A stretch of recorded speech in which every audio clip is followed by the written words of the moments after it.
Michael was crossing the narrow street in the old downtown of New York City when he heard a muffled cry coming from a trash can. His hurried steps, weary from another day of hard work, stopped abruptly. The weak, intermittent sound seemed to come from a trapped cat, something common in that area where abandoned animals scavenged for food in the garbage. But when Michael lifted the lid of the trash can, his heart nearly stopped. There, wrapped in dirty, wet cloths, was a newborn baby, its tiny eyes still, closed and its skin turned purplish from the cold of the approaching night. Michael's hands trembled as he lifted the child. The baby was ice-cold, barely breathing. Without a second thought, he took off his worn-out jacket and wrapped the tiny body, holding it close to his chest to warm it. Desperation washed over him when he realized no one was around, just the shadows of old buildings and the distant sound of traffic. "My God, who would do such a thing?" he whispered, looking at the baby's face, which was now gaining a bit of color. Michael, a 53-year-old man who worked as a janitor in a commercial building, had never held a baby in his arms. His lonely life, marked by the routine of cleaning empty offices in the early hours, hadn't prepared him for this moment. Divorced for 15 years and childless, he lived in a small rented room at the back of a boarding house. The baby let out a stronger cry, as if finally finding the strength to protest against the abandonment. Michael looked around again, hoping someone would appear, that it was all just a misunderstanding, that the mother would come running back. But the street remained deserted, only the cold wind blowing papers across the ground. "Easy now, little one, easy," he murmured, awkwardly rocking the child. "I'll take you somewhere safe." But where? The nearest hospital was miles away, and Michael didn't have money for a taxi. The bus would take at least an hour to come at that time. He decided to walk toward the neighborhood health clinic, praying it was still open. As he walked, the baby gripped his finger with surprising strength. Michael felt something stir inside him, an emotion he couldn't name. He quickened his pace, shielding the child from the wind with his body. The health clinic was closed. A note taped to the door said emergency services had been suspended due to a lack of doctors. Michael felt panic rising. The baby needed urgent care. "Please, someone," he shouted, banging on the door. "There's a baby here, I need help." No answer. The windows stayed dark. Michael turned and saw a pharmacy across the street, its lights still on. He ran over, the baby pressed tightly to his chest. "Sir, for the love of God, help me," he begged as he entered, startling the pharmacist who was organizing shelves. "I found this baby abandoned in a trash can." The pharmacist, a young man in a white coat, widened his eyes at the sight of the child. "Good Lord, let me see," he said, approaching cautiously. "How long was he in there?" "I don't know, I just found him. I thought it was a cat meowing." Michael panted. "The clinic's closed, I don't know what to do." The pharmacist carefully examined the baby, checking its breathing and temperature. "He needs a hospital right away, he's hypothermic." "I'll call an ambulance," he said, reaching for the phone. "But that'll take too long." Michael panicked. "What if he doesn't make it?" "Calm down, we'll do what we can here. Bring him over here," the pharmacist said, pointing to a back room. "I have some basic equipment." In the minutes that followed, the pharmacist did what he could. He warmed cloths in the microwave to wrap the baby and checked vital signs with the few instruments available. Michael watched, his heart tight with worry. "It's a boy," the pharmacist said. "He must have been born just a few days ago, maybe not even a week." Michael looked at the baby's face, now a little rosier. How could anyone abandon such a small, helpless creature? Dear listener, if you're enjoying the story, please take a moment to like and especially subscribe to the channel. It helps us a lot as we're just starting out. Now, continuing. The ambulance took 40 minutes to arrive. 40 minutes that felt like an eternity to Michael, who didn't let go of the baby for even a second. When the paramedics finally showed up, he hesitated to hand over the child. "You'll need to come with us," said one of the paramedics. "We'll need your statement at the hospital." During the ride, Michael couldn't take his eyes off the baby, now hooked up to machines monitoring his vital signs. The paramedics worked efficiently, but their worried expressions didn't go unnoticed. "Is he going to be okay?" Michael asked for the 10th time. "We're doing everything we can," the paramedic replied, adjusting the oxygen. "It was lucky you found him when you did." At the hospital, the baby was taken straight to the NICU. Michael waited in the lobby, still shaking, his jacket dirty from the trash and forgotten in a corner. A social worker came to take his statement. "Can you tell me exactly how you found the child?" she asked, pen in hand. Michael recounted everything, from the moment he heard the crying to their arrival at the hospital. The woman wrote it all down with a serious expression. "Do you know anyone in the area who might have abandoned the baby? Have you seen any pregnant women recently?" "No, ma'am, I work overnight, sleep during the day, I barely know my neighbors." Michael rubbed his tired face. "But who would do something like this?" "Unfortunately, it's more common than you think." The social worker sighed. "We'll contact Child Protective Services. The baby will be placed in state custody once he's discharged." Something tightened in Michael's chest at those words. The thought of the little one being taken to a shelter bothered him deeply. Can I stay here until I know he's okay?" he asked. The social worker looked at him with surprise and what seemed like compassion. "Of course. I'll ask the nurse to keep you updated." The hours dragged on. Michael dozed in, the uncomfortable chair, until a nurse woke him. "The baby is stable," she said with a tired smile. "He got lucky. A few more hours in that cold." "Can I see him?" "Only through the NICU window. Come with me." Michael followed the four, nurse down antiseptic-smelling hallways. Through a window, he saw the baby in an incubator, tiny wires attached to his small body. He looked so fragile, so alone. "Does he have a name?" Michael asked. "For now, he's just Baby Boy 47. When Child Protective Services takes over, they'll give him one," the nurse explained. Michael stood there, hypnotized by the baby's steady breathing. He couldn't quite understand what he was feeling. It was more than pity, more than compassion. It was as if an invisible thread connected him to that child. "Mr. Michael?" A voice snapped him out of his trance. It was the social worker again. "I need a few more details for the report." Reluctantly, he followed her to a small room. More questions, more forms. His address, job, background, everything noted meticulously. "What's going to happen to him now?" Michael asked when she finished. "Once he's recovered, he'll be sent to a shelter. If he's lucky, he'll be adopted quickly. Newborns have a better chance."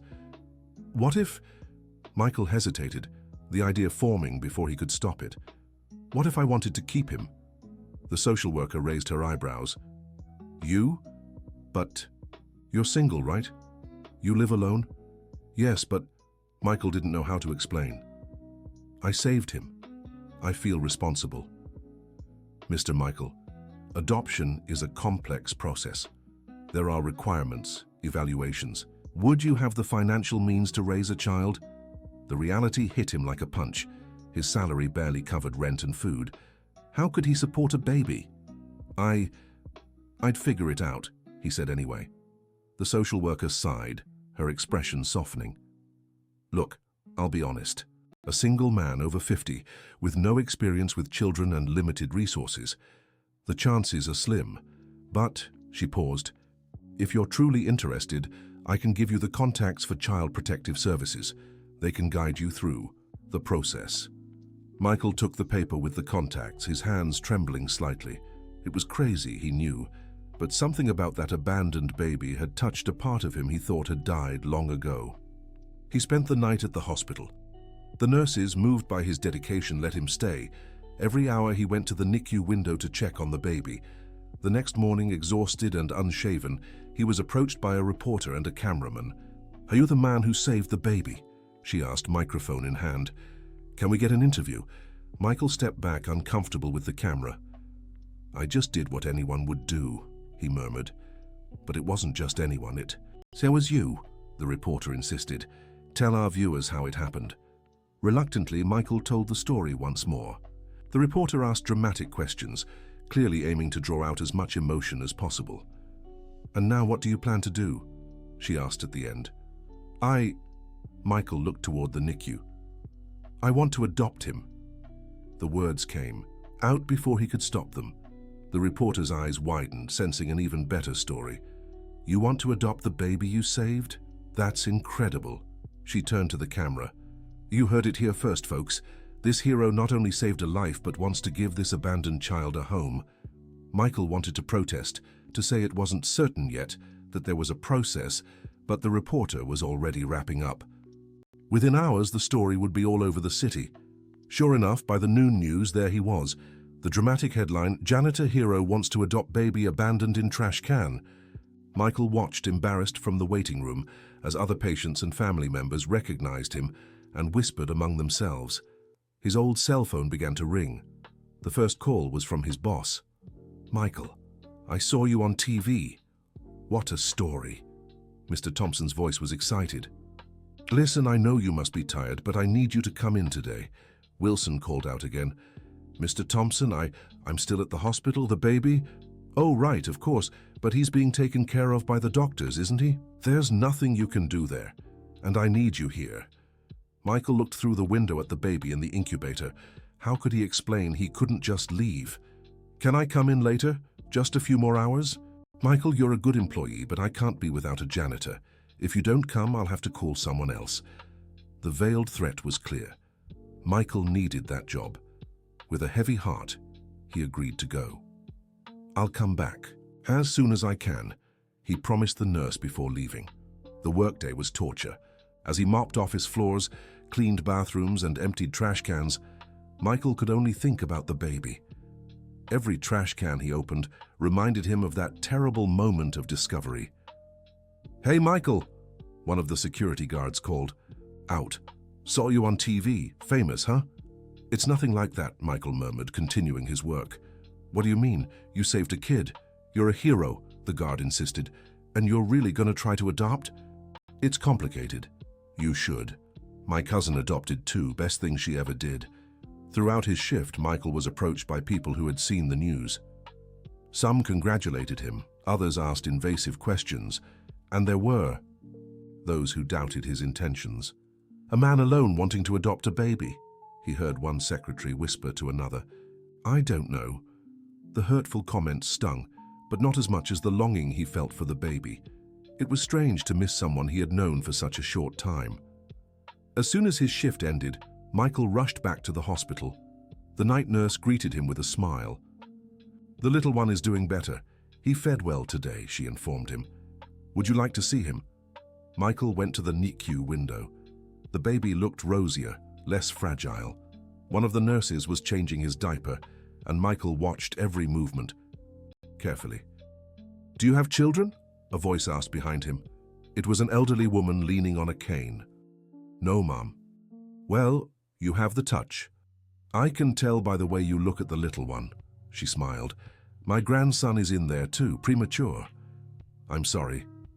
"He'll be fine, thank the good Lord." "And that one?" She pointed to Michael's baby. He already considered him his own, he realized with surprise. "He was abandoned. I'm thinking of adopting." The woman studied him for a moment. "You know, my son was adopted. Best decision of my life. It doesn't matter how they come to us. It's the love we give. That counts." The words echoed in Michael's mind. The next day, he called Child Protective Services. The attendant was polite but direct. "You'll need to go through an evaluation. Social worker, psychologist, background check, home conditions." "I understand. What do I need to do?" "First, come here to fill out an application. Then we'll schedule visits and interviews." "But, sir," she hesitated. "To be honest, the chances of a single man at your age and financial situation getting approved for adoption are slim, I know." "I've been told," Michael interrupted, "but I have to try." After hanging up, he looked around his small rented room. A single bed, an old wardrobe, a table with 2 chairs. How could he bring a baby into this place? But then he remembered the trash bin, the cold, the abandonment. Anywhere would be better than that. At Child Protective Services, Michael filled out stacks of forms, personal details, work history, references. The social worker assigned to him was young and seemed overwhelmed.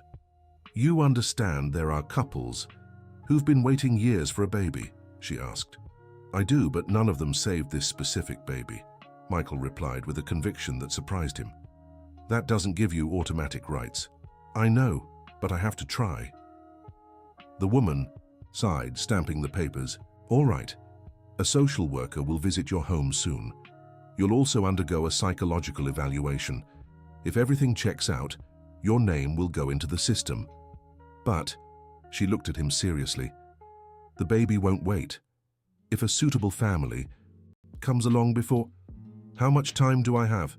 Impossible to say. Could be weeks, could be days. Healthy babies get adopted quickly. Michael left Child Protective Services determined. If time was short, he had to act fast. First, the room. He couldn't have the social workers see that tiny space. He stopped by a real estate office, but the rental prices discouraged him. Even the simplest places would eat up nearly his entire salary. I'm looking for something cheap but big enough for me and a baby, he explained to the agent. A baby? Do you have a family? I will, Michael replied, trying to sound confident. The agent showed him a few options, all beyond his means. Michael returned to his room disheartened. How could he get a better place without money? At the hospital, the baby kept improving. The nurses had grown used to Michael's constant presence.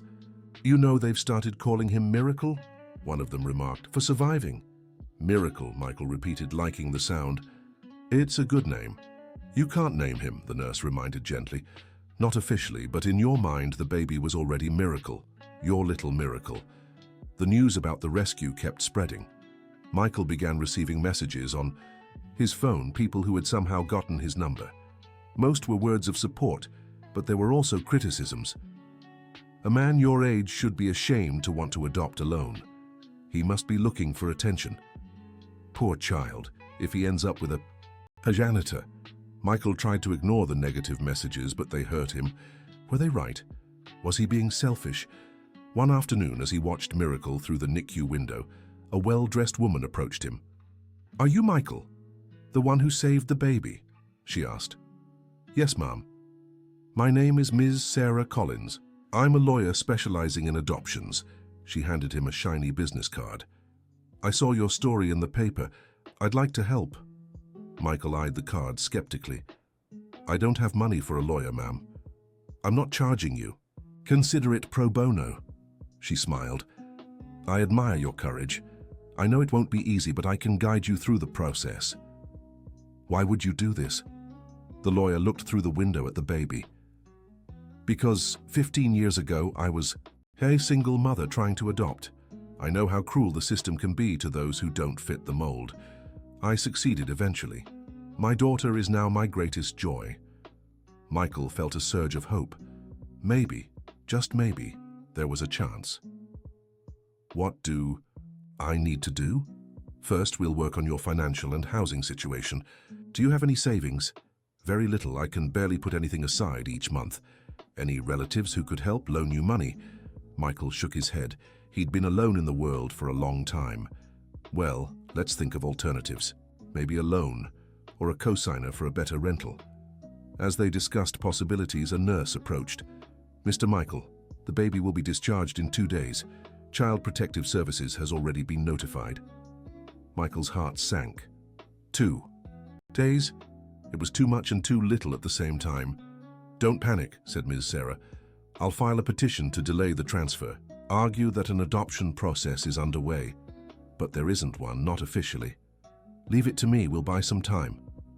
That night, Michael couldn't sleep. He kept doing the math, trying to figure out how to increase his income. Could he take on more shifts? Look for a second job? In the morning, a surprise awaited him at the hospital. A small group of people with signs stood at the entrance. We support Michael. Heroes deserve a chance. He saved a life. He can give a life. What is this? Michael asked, stunned. We saw your story, sir, said an elderly woman. We think it's unfair they won't let you keep the baby. But you don't even know me. We know. Your heart, another woman replied. That's enough. The impromptu protest drew more media attention. Soon cameras and microphones were everywhere. Michael tried to slip away, but was surrounded. Mr. Michael, how do you feel about this public support? What do you think of the adoption system in the US? Will you give up if your request is denied? Ms. Sarah appeared and rescued him from the crowd. This could work in our favor, she said, guiding him back into the hospital. public opinion carries weight. But when they reached the NICU, an unpleasant surprise awaited them. A well-dressed couple was speaking with the hospital's social worker. "What's going on?" Michael asked, though he feared the answer. "Mr. Michael." The social worker looked uncomfortable. "This is the Anderson couple. They've been on the adoption registry for 3 years and have expressed interest in the baby." Michael felt the ground vanish beneath his feet. The couple looked at him with a mix of pity and determination. "We understand your attachment," the woman said, "but we can offer a complete family, financial stability." "He's not an object to be given to the highest bidder," Michael replied, his voice trembling with emotion. "Of course not," the man interjected. "But be realistic. What's best for the child?" Miss Sarah held Michael's arm before he could say something he'd regret. "My clients have every right to pursue adoption," she said calmly. "The process will follow legal procedures." "There is no process," Mrs. Anderson exploded. "He's not even qualified. We've waited years for this." "And I've waited my whole life," Michael murmured, more to himself. The argument drew the attention of other visitors. Soon, nurses were trying to calm things down. "Please, this is a hospital," the head nurse reminded them. "If this continues, I'll have to ask you to leave." The Anderson couple left, but not before making it clear they would fight for the adoption. Michael stood watching Miracle, his heart heavy. "Don't give up," Miss Sarah said. "We still have a chance." "What chance? They have everything I don't." "You have something they don't, a real connection with this child. That counts." But would it count enough? Michael spent the rest of the day by the incubator, memorizing every detail of Miracle's tiny face. If he were to lose him, he wanted to remember every moment. The pressure grew the next day. The story had spread on social media. Some supported Michael, but many defended the Andersons. Why should a poor single janitor keep the baby when there's an established couple who wants him? Emotional connection doesn't pay for diapers. They're romanticizing poverty. The child deserves better. Michael tried not to read the comments, but it was impossible to ignore them completely. Each criticism felt like a stab to the heart. At work, the situation was tense too. Mr. Thompson called him in for a talk. "Michael, you've been absent a lot, and when you are here, you're distracted." "I know, Mr. Thompson. It's just with everything happening. I understand, but I need reliable employees. If you can't commit to your job, I can. Please, I need this job now more than ever." "Then act like it. No more absences, no more distractions." Michael agreed, but how could he not be distracted when his heart was at the hospital? That afternoon, he got a call from Ms. Sarah. "I got a court order. The baby can't be transferred until we resolve this." "How much time does that give us?" "A few weeks, maybe a month. We need to act fast. Did you find anything about housing?" Michael had to admit he hadn't. The prices were still impossible. "I'll see what I can do," the lawyer promised. "Keep visiting the baby. Maintaining that bond is important." As if he could do anything else. Miracle was his first thought in the morning, and his last at night. The baby was almost ready to leave the NICU. The nurses remarked on how well he was developing, gaining weight, responding to stimuli. "He recognizes your voice," one nurse observed. "He always calms down when you speak." It was true. Just Michael's presence and voice could soothe the baby. It was as if Miracle knew who had saved him. One afternoon, as Michael dozed in the waiting room, he was startled awake by a commotion. The Andersons were back, this time with a lawyer. "We have a court order," the lawyer announced. "Our clients have the right to visit the child." Michael felt his blood boil. "He's not a zoo exhibit. And he's not your private property," the lawyer shot back. The argument escalated quickly. Security was called. Once again, Michael found himself at the center of a scandal. "This isn't helping." "Your case," Ms. Sarah whispered, rushing to his side. But how could he stay calm watching strangers approach his Miracle? Michael was forced to watch as the Anderson couple entered the NICU, Mrs. Anderson cooing sweetly at the baby. "See how he reacted to me?" she said to her husband, loud enough for Michael to hear. "It's like he knows I'm his real mother." Michael had to leave. He didn't trust himself not to do something impulsive. Outside the hospital, he found the group of supporters. They had set up a small vigil with candles and signs. "Don't give up, Michael," someone shouted. "We're with you." "We did a little fundraiser," said the woman leading the group. "It's not much, but it might help with the costs." She handed him an envelope. Michael was moved when he saw the money. It wasn't a fortune, but it represented the kindness of strangers. "I can't accept this." "You can and you will. It's for Miracle," she insisted. Miracle. Even they were already calling the baby by the name he had chosen. Dear listener, if you're enjoying the story, don't forget to like and especially subscribe to the channel. It really helps us who are just starting out. Now back to the story. The following days were a whirlwind. The legal battle was only beginning. Ms. Sarah worked tirelessly, but the Andersons had resources and influence. "I found something interesting," she said in a meeting. "Mr. Anderson says cousins with a judge. Could be a coincidence, but so on top of everything I have to fight the system. I never said it would be easy, but it's not impossible. We need to show you're the best option for the child." "How? They're right. I'm poor, old, alone." "You're the man who didn't think twice before saving a life. Who's fighting against all odds out of love? That's priceless. But would love pay the bills? Buy diapers? Give an education?" Michael decided he needed to do more. He started looking for a second job, anything to increase his income. He handed out resumes, went to interviews, but his age worked against him. 53, a manager remarked. "We're looking for someone more dynamic." The rejection stung, but Michael persisted. For Miracle, he'd endure anything. One night, returning from the hospital, he found an envelope under his door. Inside, a summons. The Andersons had filed a motion to block his visits with the baby. "They claim you're disrupting their bonding process with the child," Ms. Sarah explained over the phone. "But that's absurd. I saved him. I know we'll fight it." But Michael said, "Brace yourself, they're going to play dirty." And they did. In the days that followed, anonymous complaints surfaced about Michael, that he drank, had mental issues, had been seen talking to himself. None of that is true. Michael defended himself to the social worker who came to investigate. "We have to check all claims," she said flatly. "It's protocol." The invasion of his life was humiliating. They checked his record, talked to neighbors, his employer. Every aspect of his existence was scrutinized. "He's a bit odd," one neighbor said. "Lives alone, barely talks to anyone." "But he's honest," another defended. "Never caused trouble." Mr. Thompson was less kind. "Lately he's been distracted, misses work. If he weren't a long-time employee, I'd have fired him already." Every negative word was another stone in Michael's path, but he didn't give up. He couldn't. At the hospital, visits were restricted. Just 1 hour a day, always supervised.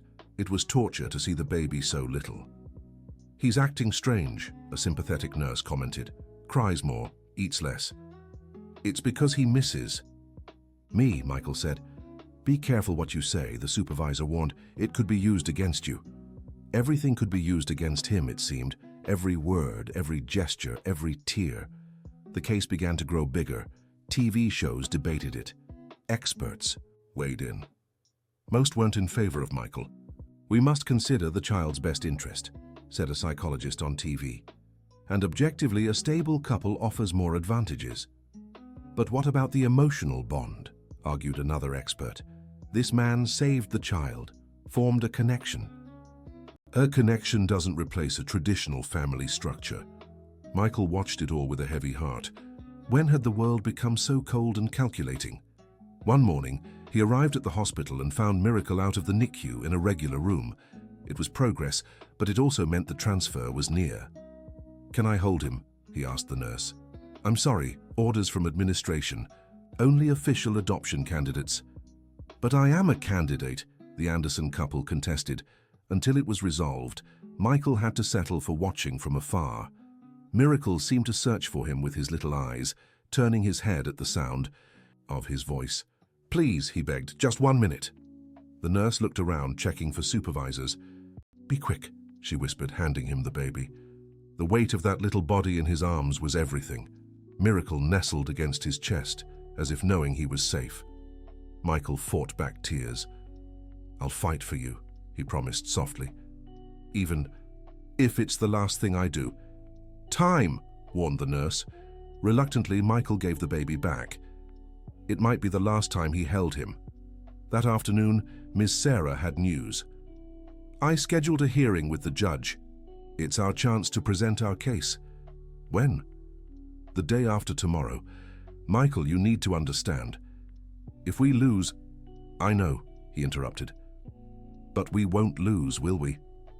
Her silence was answer enough. Michael spent the night awake, rehearsing what he'd say to the judge. How could he explain that this baby had become his reason for living, that every day away from him was torture? On the day of the hearing, he wore his best suit, an old one he rarely used. Ms. Sarah met him at the Guy courthouse. Remember, be honest. Speak from the heart. The courtroom was intimidating.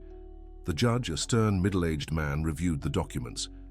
Mr. Michael Johnson, he began, do you understand the seriousness of this proceeding? Yes, sir.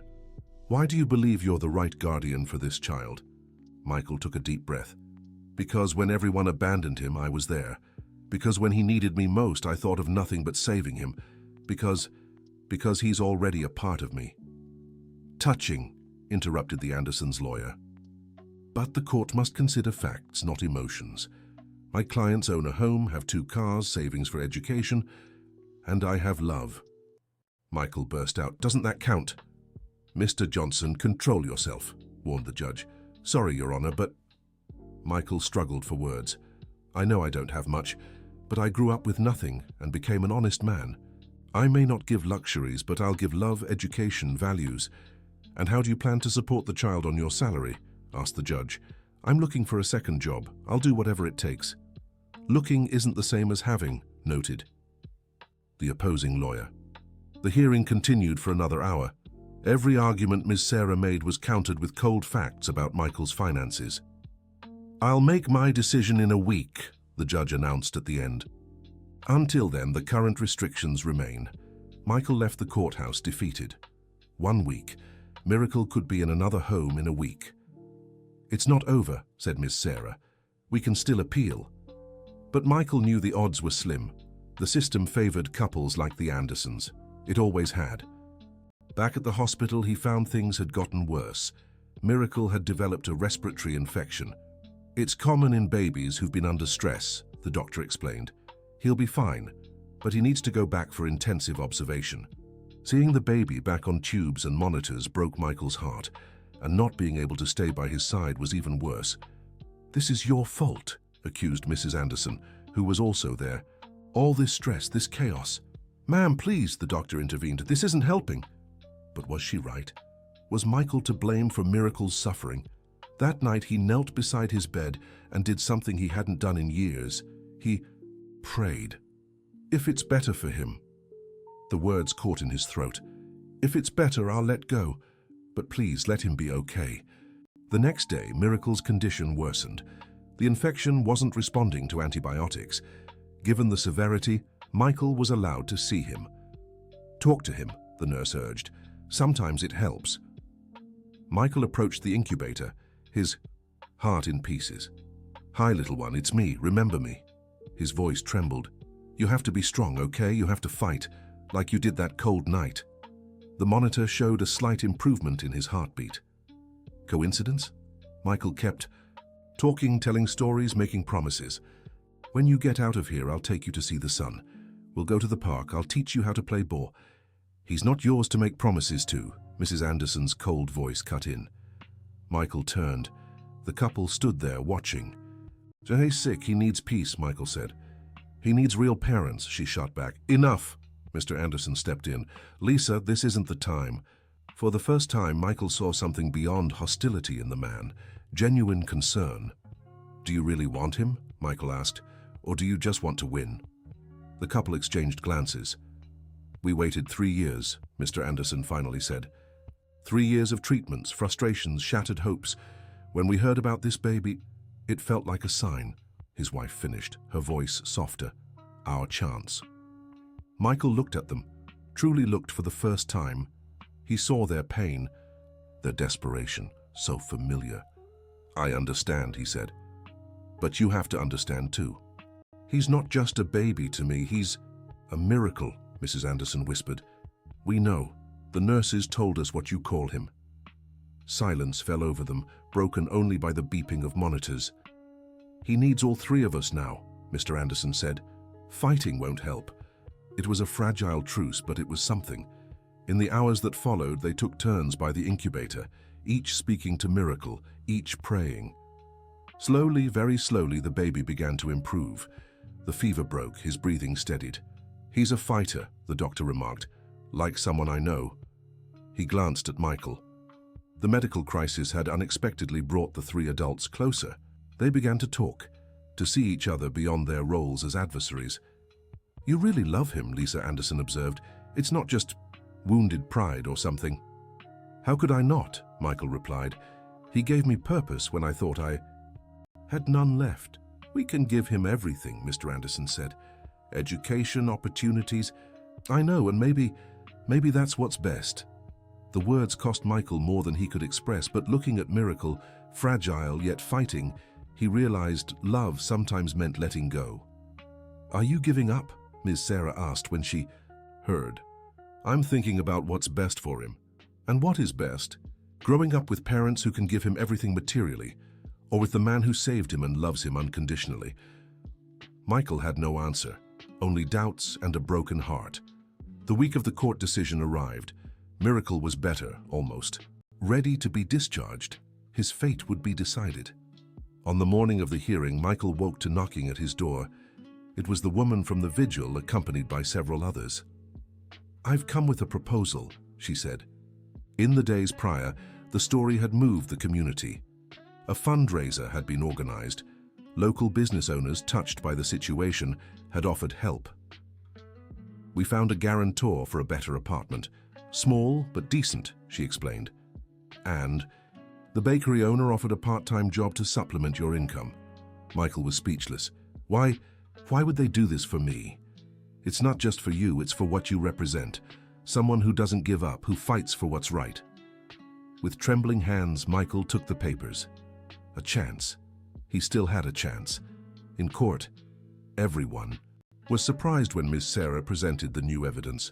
Adequate housing, supplemental income, community support. "This changes the situation," the judge admitted. The Andersons' lawyer tried to argue, but without the same conviction as before. The couple themselves seemed divided. "Your Honor," Michael spoke up. "May I say something?" "Proceed." "I know the Andersons would be excellent parents. I see their love, their dedication, and if Your Honor decides Miracle should go with them, I'll understand. But I ask you to consider this. I didn't save him to have a child. I saved him because it was the right thing to do. The love came afterward, unexpected, overwhelming. And that love changed me, made me want to be better. If that doesn't qualify me as a father, I don't know what would." The room fell completely silent. Even Mrs. Anderson wiped away a tear. The judge stepped away to deliberate. The wait was agonizing. When he returned, his expression was unreadable. "This is an unprecedented case in my career," he began. "On one side, a couple who meets all the traditional requirements. On the other, a man whose only real qualification is unconditional love." He paused. "The law is clear about the child's best interest, but sometimes the best interest can't be measured in material terms alone." Michael held his breath. Considering all factors, including the established bond, community support, and the changes in Mr. Johnson's circumstances, Michael's heart felt ready to burst. "I grant temporary custody to Mr. Michael Johnson, with re-evaluation in 6 months." The cry of joy was involuntary. Michael fell to his knees, tears streaming freely. He had done it. Miracle would be his. "Congratulations," Mr. Anderson said, stepping forward to shake his hand. "Take good care of him." "I'm sorry," Michael said. "I know how much you wanted." "There will be other children," Mrs. Anderson said, forcing a smile. "This one was always yours." The paperwork seemed endless, but finally Michael could take Miracle home. The new place, simple but clean, with a small nursery prepared through community donations. "Welcome home," he whispered, laying the baby in the crib for the first time. Miracle opened his little eyes and seemed to smile. Maybe it was his imagination, but Michael chose to believe it was real. The first days were a challenge. Michael, who had never cared for a baby, had to learn everything. Changing diapers, preparing bottles, soothing nighttime cries. "Is it normal for him to cry this much?" he asked the neighbor, desperate after 3 sleepless nights. "It's part of it," she laughed. "But here, let me show you a trick." The community that had supported him remained present. Neighbors taught him, donated clothes, offered advice. "You're not alone," the woman from the vigil reminded him. "We're all family now." The bakery. Job was exhausting, but Michael embraced it with gratitude. He woke at 4 in the morning, left Miracle with a trusted neighbor, worked until noon, then took on his shift as a janitor. "You're killing yourself," Ms. Sarah observed during a visit. "I'm living," Michael corrected, rocking Miracle. "For the first time in years, I'm really living." The months flew by. The re-evaluation was approaching, but Michael was confident. He had kept everything in order, and Miracle was growing healthy and happy. "Dada dada," the baby babbled one morning. Michael froze. "Did he say daddy?" "He said daddy," he shouted to the neighbor. "His first word." Technically, it was blah. "Blah blah," she laughed. "But go on." Dear listener, if you're enjoying the story, don't forget to like and especially subscribe to the channel. It really helps us who are just starting out. Now, continuing, life had completely transformed. Where there was once loneliness, there was now laughter. Where there was emptiness, purpose. Michael discovered reserves of energy he never knew he had. But it wasn't all roses. Money was still tight. Even with 2 jobs, the baby's expenses ate up almost everything. "I need more diapers." He counted on his fingers. "Formula, the pediatrician's visit." "Michael," his neighbor interrupted. "Take it." She held out a bag of supplies. "I can't keep taking." "It's not taking. It's receiving help from family. You'd do the same for any of us." It was true. The community had become his extended family, united by the little miracle that had changed all their lives. One afternoon, while Michael played with Miracle in the small neighborhood park, a woman approached him. "Mr. Michael, I'm a TV producer. We'd like to make a documentary about your story." "I'm not interested in fame," he replied. "It's not about fame. It's about inspiring others. How many babies are abandoned? How many men like you could make a difference?" Michael looked at Miracle, who was trying to catch a butterfly. If his story can help other children. The documentary was understated, focused on the message rather than sensationalism. When it aired, the response was overwhelming. Letters poured in from across the country, single men and women feeling inspired to adopt, communities organizing to support adoptive parents. "You've started something," said Ms. Sarah. "A movement." "I just saved my son," Michael replied simply. The judicial review was a formality. The social worker's report was glowing. Miracle was thriving, and Michael had proven to be an exemplary father. "Congratulations, Mr. Johnson," said the judge. "The final adoption will be processed. Final." The words sounded like music. Miracle would be his forever. The celebration was simple, held in the neighborhood church hall. The entire community came. Even the Andersons showed up. "We wanted to give you this." Mrs. Anderson handed him an envelope. "For his education. I can't accept. Please, let us be a small part of his story." Michael hugged them, the old hurts completely forgotten. "He's lucky," said Mr. Anderson, "to have so many people who love him." The evening passed with music, laughter, and Miracle being passed from lap to lap, spoiled by everyone. "How do you feel?" asked the reporter, covering the event. "Like the richest man in the world," Michael answered, and it was true. The years passed. Miracle grew up surrounded by love, not just from Michael, but from the whole community. That had embraced him. "Dad, why am I called Miracle?" he asked at 5. Michael sat him on his lap and told the story. How he'd found him, how he'd fought for him, how love had overcome every obstacle. "So I'm special?" His little eyes sparkled. "Everyone is special, son. But you taught me that. Life didn't get easier. Money was still tight. Challenges arose daily. But Michael faced them with the certainty that it had all been worth it. "Mr. Michael," the school principal called, "Miracle is struggling with math." "We'll figure it out together," Michael replied. "We always do, and they did. With patience, love, and the community's help, every obstacle was overcome." "Dad," Miracle said one day at 8, "when I grow up, I want to save babies like you did." "Why?" "Because everyone deserves a chance like I got." Michael hugged him tight, tears streaming. "You already do, son. You save me every day." Adolescence brought new challenges. Miracle questioned things, rebelled sometimes, like all kids do. "Why do we have to be poor?" he burst out after being teased at school. "We're not poor," Michael replied calmly. "We have each other. That's wealth." Cheap philosophy. Maybe, but answer me. Would you trade our life for any other? Miracle thought long and hard. "No," he finally admitted. "But I wish I could give you more, Dad. You give me everything, son, from the day I found you." High school graduation was another milestone. Miracle, tall and strong, so different from that fragile baby, gave the class speech. "I want to especially thank my father," he said into the microphone, "who taught me that family isn't about blood, it's about choice.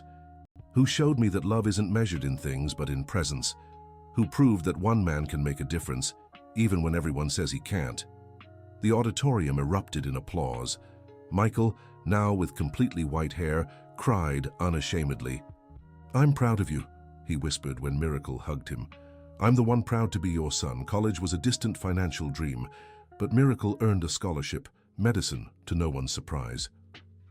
"I'll miss you," Michael said at their goodbye. "I'll come back every weekend," Miracle promised. "You won't get rid of me that easy," and he did. Even with a heavy study schedule, he never missed a visit. The house felt empty without him, but Michael kept busy helping others. "Mr. Michael," a young man approached him. "I found a baby just like you. What do I do?" "First, save them. Then, let them save you." Michael became an informal counselor for single adoptive parents. His once empty home was now always full of people seeking guidance. "You should write a book," someone suggested. "I'm not a writer. I'm just a father." But the stories spread. The janitor who defied the system. The love that overcame prejudice. "Dad," Miracle called, emotional, "I got into residency. I knew it." "Where?" "At the same hospital where you took me, where it all began." The circle was complete. Michael attended the graduation with his chest puffed out. "Dr. Miracle Johnson, it had a nice ring to it." "Now you can call me Doctor," his son joked. "To me, you'll always be my little Miracle." At the hospital, Miracle made sure to visit the NICU. "This is where it happened," he showed his colleagues. "Where my father visited me every day." The older nurses who still worked there got emotional. "I remember you two." One said, "Your father never left this place." "He never did," Miracle replied. "Even when he wasn't physically here, he was in spirit." Miracle's specialty, neonatology. He wanted to care for babies the way he'd been cared for. "It's perfect," Michael said when he found out. "I learned from the best about never giving up." The years kept passing. Michael, now retired, spent his days helping at the hospital, guiding parents, being a grandfather figure to many. "Mr. Michael," a young mother called, "I'm scared. What if I'm not good enough?" "Fear is the first sign that you will be." Those who aren't afraid don't understand the responsibility. But weren't you scared? Terrified? But love was stronger. Miracle married a pediatrician. The reception was in the same community hall as years before. Some said an old poor janitor couldn't raise a child. Michael gave a speech. "Today I see my doctor son marrying the love of his life, and I think, thank goodness I didn't listen." Grandchildren came, twins to Michael's delight. "Grandpa, tell the story." They'd always beg, and Michael would tell it.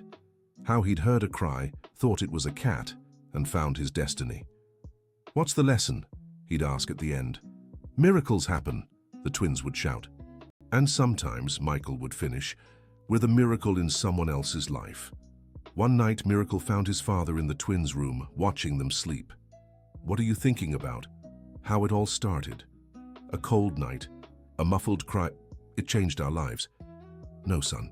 You changed my life. I was just lucky to be in the right place. Dad, Miracle held his hand.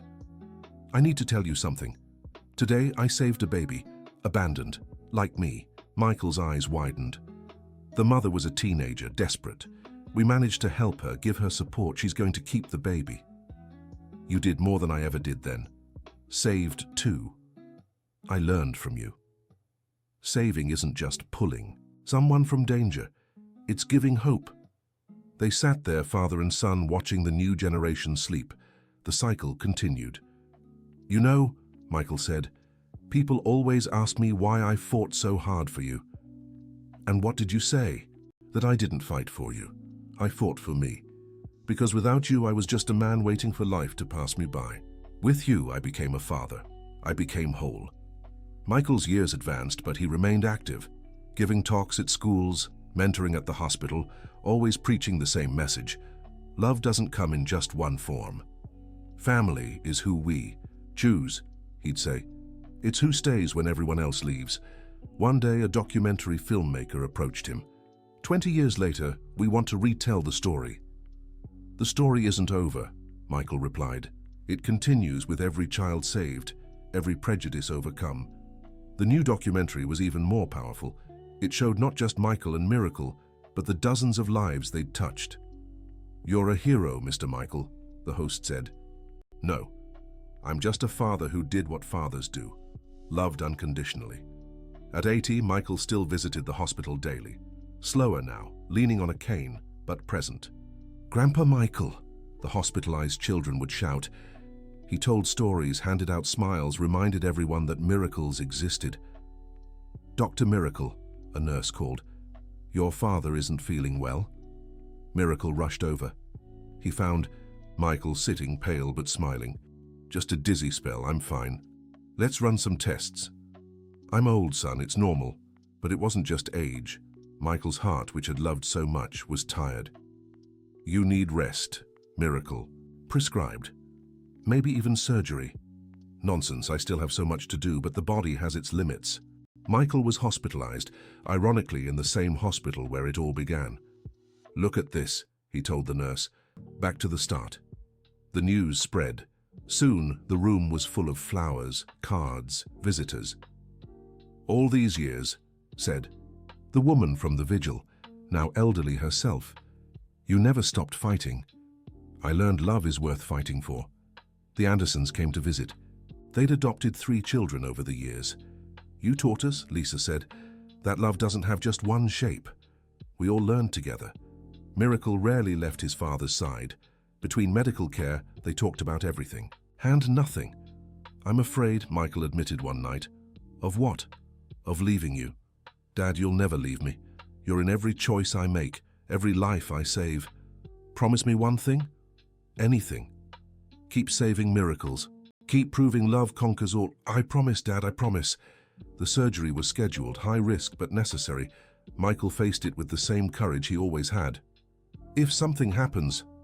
It won't, Miracle interrupted. If it does, Michael insisted. Know you were my greatest gift, my personal miracle. They held each other tightly, father and son, bound by something stronger than blood. The surgery was a success. Michael woke up surrounded by love, just as he had been since that fateful night. Stubborn as ever, Miracle teased. Learned from the best. Michael winked. From you when you were a baby.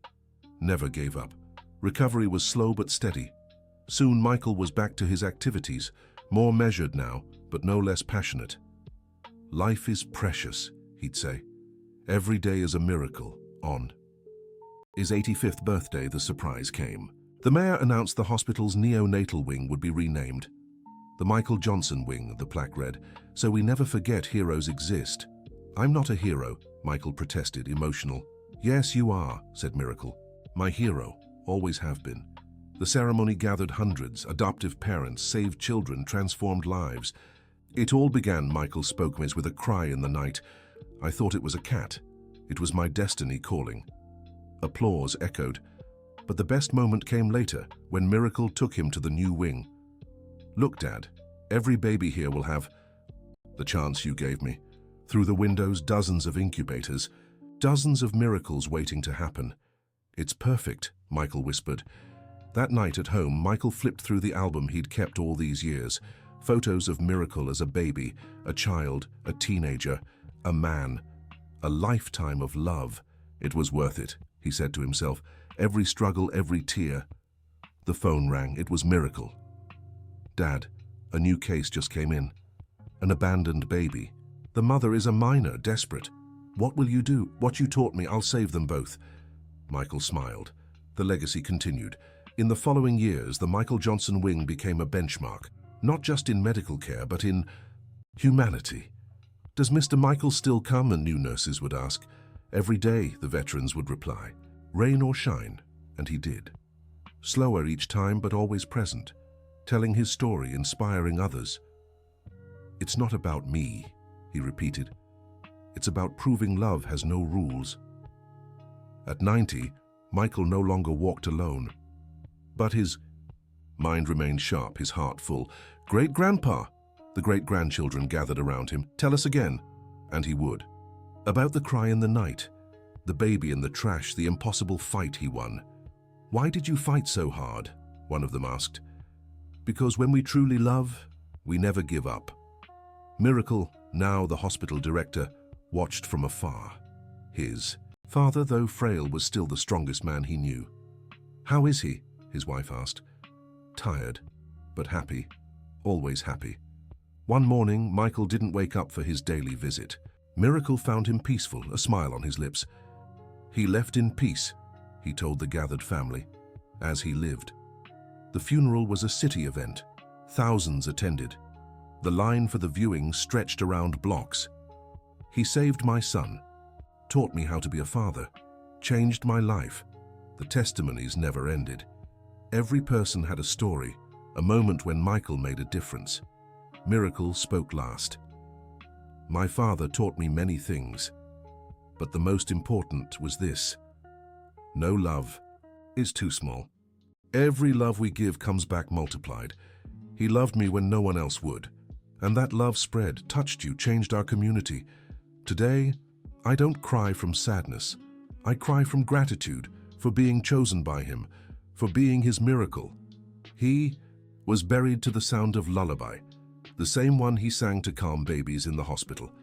But the story didn't end there. The Michael Johnson Foundation was created, supporting single adoptive parents. The documentary about his life won international awards.